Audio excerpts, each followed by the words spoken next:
There are moments in life when kindness appears exactly when we need it most. This is a story about one such moment, told at a pace that lets us feel its warmth. Margaret Sullivan stood at the grand entrance of the Harrison estate, her worn suitcase at her feet. At 52, she had cleaned many houses, but none quite like this. The morning sun cast golden light across the marble steps as she smoothed her new uniform, a simple black dress with white collar and apron that made her feel both official and slightly out of place. The butler, a kind older gentleman named Thomas, had given her the tour an hour earlier. Now she found herself alone in the vast blue drawing room, dusting the furniture with careful attention. The room smelled of lemon polish and held the quiet dignity of old money. Heavy blue curtains framed tall windows. An elegant chandelier caught the light. And there, near the window, stood a beautiful grand piano. Margaret had always loved pianos. Though she hadn't played in years, she was running her cloth along the piano's polished surface when she heard small footsteps behind her. "Hello," came a gentle voice. Margaret turned to find a little girl of about 7 standing in the doorway. She wore a pretty red dress with a white collar, white socks, and had golden hair that caught the light. But what struck Margaret most was the white cloth tied carefully around the child's eyes. "Hello, sweetheart," Margaret said softly, her voice instinctively warm. "You must be Miss Emma," the little girl smiled. "Yes, are you the new housekeeper?" "I am. My name is Margaret. It's very nice to meet you." Emma walked into the room with surprising confidence, her small hand trailing along the furniture she knew so well. She stopped near the piano bench. "Do you play?" Emma asked. Margaret hesitated. "I used to, a long time ago. My mother taught me when I was about your age." "Would you play something now?" The hope in Emma's voice was impossible to resist. Margaret glanced at the doorway. She hadn't been hired to play the piano. But the child's face held such innocent expectation. "Well," Margaret said, settling onto the bench, "I suppose a short piece wouldn't hurt." Emma climbed up beside her, settling close with the trust only children possess. Margaret's fingers found the keys. They felt cool and smooth beneath her touch. She began to play a simple melody, an old lullaby her own mother had taught her decades ago. The notes filled the room like sunlight through water, gentle and golden. Emma listened with her whole body, swaying slightly. After a moment, she reached out and placed her small hand on top of Margaret's, feeling the movement. "It's beautiful," Emma whispered. Margaret's heart squeezed. "Would you like to try?" Emma nodded eagerly. Margaret guided the child's hands to the keys. "Here," she said, her voice patient and warm. "This is middle C. Can you feel the key?" "It's right in the center of the piano." Emma pressed down and the notes sang out. "Perfect," Margaret encouraged. "Now, let's find D, E, and F. We'll play a simple pattern together." For the next few minutes, Margaret patiently showed Emma the basic notes, guiding her small fingers across the keys. The child learned quickly, her face bright with concentration and joy. When she managed to play a simple scale, she laughed with pure delight. "I did it. Did you hear that, Margaret? I really did it." "You certainly did, sweetheart. You're a natural." Neither of them noticed the man standing in the doorway. Robert Harrison had returned home early from his office downtown. At 45, he ran one of the city's most successful investment firms. His days were filled with meetings, decisions that affected hundreds of employees, and the weight of responsibility that comes with success. But nothing prepared him for the weight of raising a daughter alone. His wife, Catherine, had died 3 years ago. Emma had been just 4. The illness had been swift, and in those final weeks, Catherine had made him promise to give Emma a good life, a happy life, despite the blindness she'd been born with. Robert had tried. He'd hired the best teachers, the finest caregivers. But he worked long hours, and he knew, though it pained him, that Emma spent too much time alone in this big house. He'd come home to get some papers from his study when he heard the piano. At first he thought it was a recording, but then he heard the hesitation, the gentle repetition, and realized someone was playing. He followed the sound to the drawing room and stopped in the doorway. "What?" he saw made him hold his breath. A woman he didn't recognize. She must be the new housekeeper Thomas had mentioned. Hiring sat at the piano with Emma. But they weren't just playing music. The woman was teaching his daughter, her hands gently guiding Emma's fingers, her voice full of patience and warmth. "That's wonderful, Emma. Now let's try it again. A little slower this time. There's no rush. Music is patient." Emma played the simple melody again, and when she finished, she turned toward the woman with a smile that Robert hadn't seen on his daughter's face in months. "Did I do it right?" "You did it perfectly, darling. Will you teach me more? Please?" "I want to learn everything." The woman, Margaret, he heard Emma call her, laughed softly. "Well, I'm supposed to be cleaning, but I think we could spare a few more minutes. How about we learn one more note?" Robert leaned against the door frame, something tight loosening in his chest. He watched as this stranger showed his daughter the same patience and warmth that Catherine used to show her. There was no pity in Margaret's voice, no condescension, just genuine kindness. Emma played another note, then another. Her concentration was absolute, her joy unmistakable.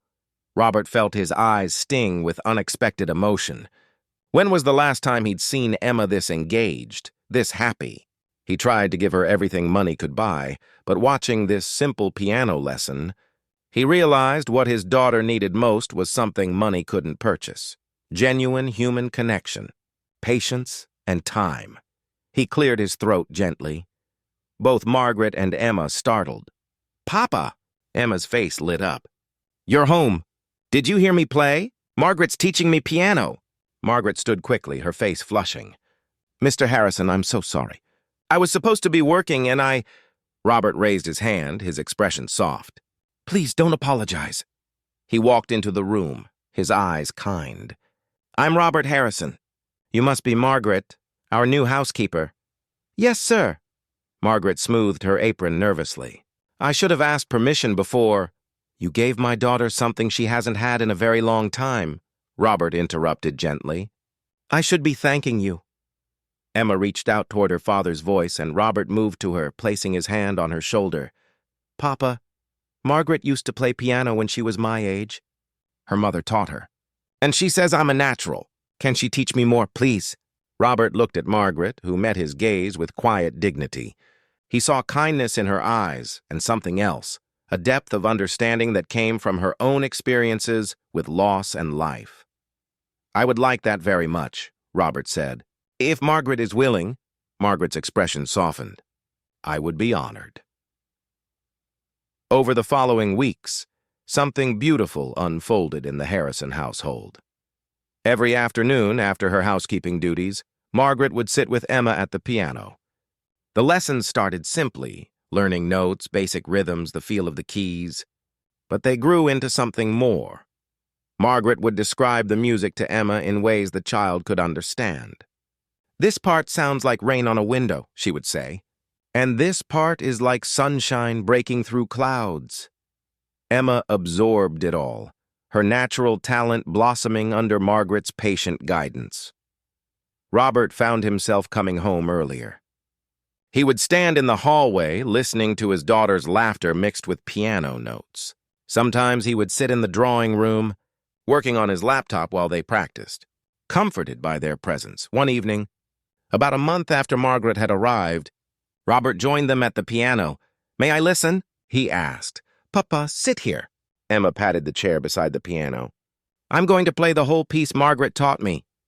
Robert sat, and Emma began to play. The melody was simple but perfectly executed, a children's song that Catherine used to hum. His throat tightened as he listened. When Emma finished, she turned toward him expectantly. "Did I do well?" "You did beautifully, sweetheart," Robert said, his voice thick with emotion. "Your mother would be so proud." Emma beamed. Margaret stood to leave, but Robert spoke. "Please stay. I'd like to ask you something." Margaret sat back down, her hands folded in her lap. "I've been thinking," Robert began carefully. "Emma's regular lessons, academics, mobility training, they're important. But this—" he gestured toward the piano. "This brings her joy, real joy. Would you consider being not just our housekeeper, but Emma's companion, her music teacher? Margaret's eyes widened. Mr. Harrison, I'm not a professional teacher. You're exactly what she needs, Robert said simply. You see her for who she is, not for what she can't do. That's worth more than any credential. Margaret looked at Emma, who had turned toward their voices, hope written across her small face. I would love that, Margaret said softly. 6 months later, the Harrison house had transformed. It was still grand, still elegant, but it felt lived in now. There was music at all hours. Emma's laughter echoed through the halls. And slowly, carefully, a lonely widower and his daughter found their way back to something like happiness. Margaret had become part of the family in the way that really matters. Not through blood, but through presence, patience, and love. One Sunday afternoon, Robert sat reading the paper while Margaret and Emma practiced a new piece. He looked up and watched them, Margaret's gray-streaked hair catching the light, Emma's small hands confidently moving across the keys, both of them smiling. Thomas, passing through with tea, paused beside Robert's chair. It's good to hear this house filled with music again, sir, the old butler said quietly. Robert nodded, his eyes still on his daughter. It is, Thomas. It really is. That evening, after Emma had gone to bed, Robert found Margaret in the kitchen, preparing her tea. Margaret, he said, I want you to know something. She turned, surprised to see him. Yes, Mr. Harrison? That first day when I stood in the doorway watching you with Emma, I realized something. I'd been so focused on giving my daughter everything that I forgot. The most important thing was just being present, seeing her. You taught me that, Margaret smiled gently. You were doing your best, Mr. Harrison. That's all any of us can do. Robert, he corrected softly. Please call me Robert, she nodded. Robert, then. They stood in comfortable silence for a moment. Thank you, Robert said finally, for bringing music back into our lives, for bringing joy back. Margaret's eyes grew misty. Thank you for letting me be part of it. Sometimes the most profound changes in our lives come not from grand gestures or dramatic moments, but from small acts of kindness, a piano lesson given freely, a child's laughter restored, a lonely heart remembered. In the blue drawing room of the Harrison house, music played on, and 3 people who had each known loss found something precious. They found each other, and in finding each other, they found their way back to hope.